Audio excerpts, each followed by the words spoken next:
ওই ব্যক্তির চেয়ে অধিক পথভ্রষ্ট আর কে হইতে পারে, যে আল্লাহর নিকট হইতে কোনো নির্দেশ না পাওয়া সত্ত্বেও আপন খায়েশে নফসের অনুসরণ করে। এই প্রকার জালেমদেরকে আল্লাহ তাআলা কখনো হেদায়েত করেন না। শয়তানের ইহা একটি বিরাট আক্রমণ, যে মানুষ অনেক সময় শয়তানের চক্রান্তে পড়িয়া যাহা দিন নয় তাহাকেই দিন মনে করিয়া থাকে এবং উহা হইতে সওয়াব পাওয়ার আশাও করে। আর মানুষ যখন কোনো কাজকে ইবাদত মনে করিয়া করে, তবে উহা হইতে কি করিয়া তওবা করিতে পারে।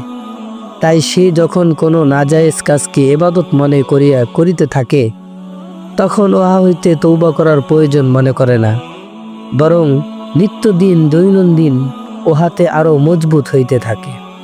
শয়তানের ওই কথা বলার ইহাই অর্থ যে আমি তাহাকে এমন অর্ধমের কাজে লিপ্ত করাইয়া দেই, যাহাকে সে ধর্ম বলিয়া মনে করিতে থাকে, যে উহা হইতে সে আর বাহির হইতে পারে না।